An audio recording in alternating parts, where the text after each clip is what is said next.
श्रीमद् रामायणे सुन्दरकाण्डे 49 सर्गः। ततः स कर्मणा तस्य विस्मितो भीमविक्रमः हनुमान् रोषतां रक्षोदीपमवैक्षत।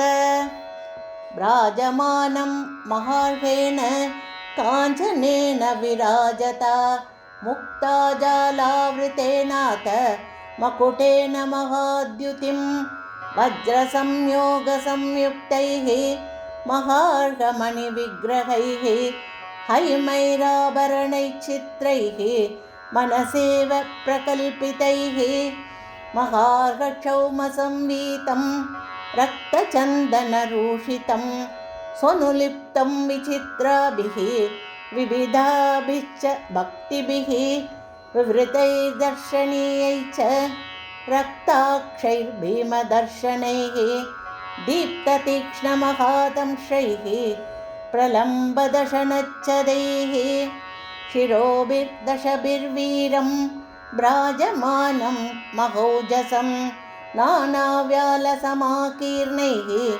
शिखरैरिव मन्दरं नीलाञ्जनजयप्रख्यं हारेणोरसिराजता पूर्णचन्द्राभवक्त्रेण सबलाकमिवाम्बुदं बाहुभिर्बद्धकेयूरैः चन्दनोत्तमरूषितैः भ्राजमानाङ्गदैः पीनैः पञ्चशीर्षैरिवोरगैः महति स्फाटिके चित्रे रत्नसंयोगसंस्कृते उत्तमास्तरणास्तीर्णे शुभविष्टम्बरासने अलङ्कृताभिरत्यर्थं प्रमदाभिः समन्ततः बालव्यजनहस्ताभिः आरात्समुपसेवितं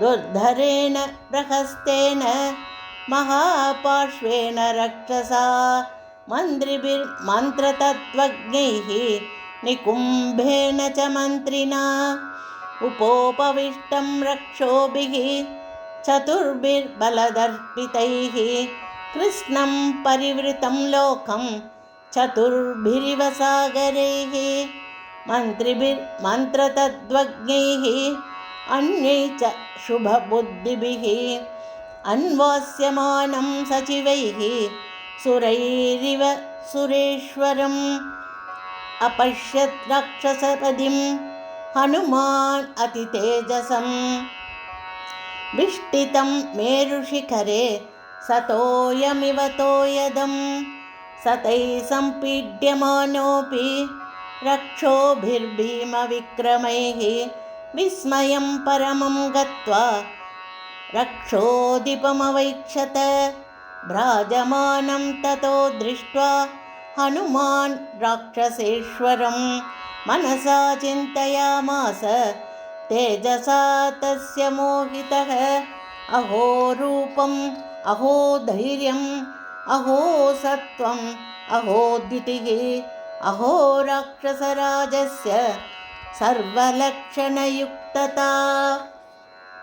यत्यधर्मो न बलवान् स्यात् अयं राक्षसेश्वरः स्यादयं सुरलोकस्य शक्रस्याभिरक्षिता अस्य क्रूरैर्नृशंसैश्च कर्मभिर्लोककुत्सितैः तेन बिभ्यति कल्वस्मात् लोकास अमरदानवाः अयं ह्युत्सहते क्रुद्धः कर्तुमेकार्णवं जगत् इति चिन्तां बहुविधाम् अकरोन्मतिमान् कपिः दृष्ट्वा राक्षसराजस्य प्रभावम् अमितौजसः। इत्यार्षे श्रीमद् रामायणे सुन्दरकाण्डे 49 सर्गः। श्रीहरये नमः श्रीहरये नमः श्रीहरये नमः।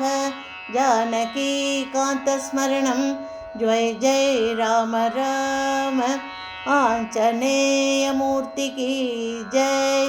सद्गुरुनाथ महाराज की जय।